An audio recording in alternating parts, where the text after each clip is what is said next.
कुछ ऐसे तथ्य बताने वाले हैं जो शायद आपको पता भी नहीं होंगे। इन तथ्यों को जानने के बाद आप समझ जाएंगे कि कैसे इस देश की जनता के मन में डॉक्टर अंबेडकर के बारे में भ्रम फैलाने की साजिश रची गई। डॉक्टर भीमराव अंबेडकर का भारत के विकास में जितना योगदान रहा है उतना शायद ही किसी और राजनेता का रहा हो। एक अर्थशास्त्री, समाजशास्त्री, शिक्षाविद और कानून के जानकार के तौर पर अंबेडकर ने आधुनिक भारत की नींव रखी थी और देश उनके इस योगदान को लेकर आज भी जागरूक नहीं है।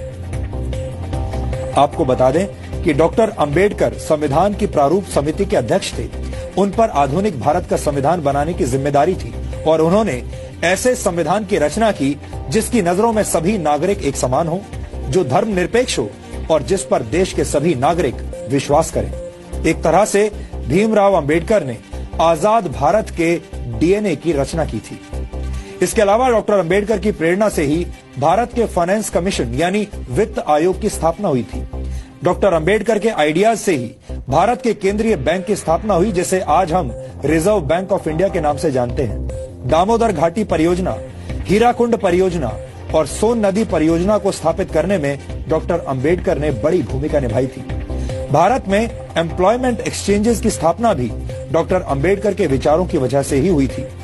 भारत में पानी और बिजली के ग्रिड सिस्टम की स्थापना में भी डॉक्टर अंबेडकर का अहम योगदान माना जाता है।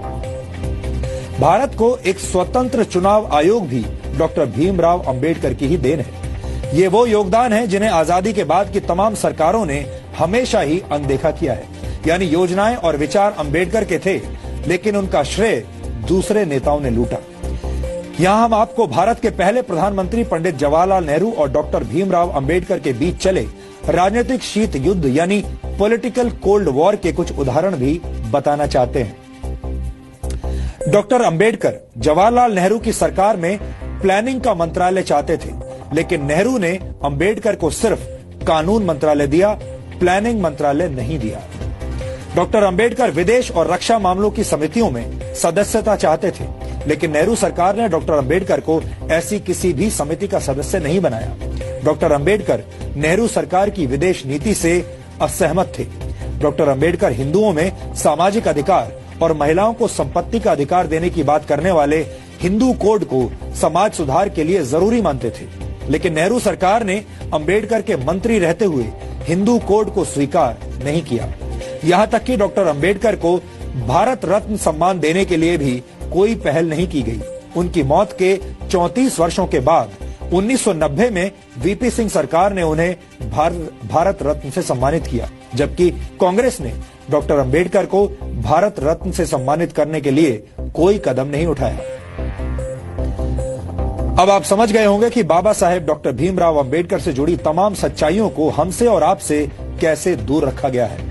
इन सच्चाइयों को जानना और समझना आधुनिक भारत के निर्माण के लिए बहुत जरूरी है। डॉक्टर अंबेडकर को जातियों की सीमा में बांधना और उन्हें सिर्फ दलितों के मसीहा के तौर पर पेश किया जाना उनके साथ बहुत बड़ा अन्याय होगा।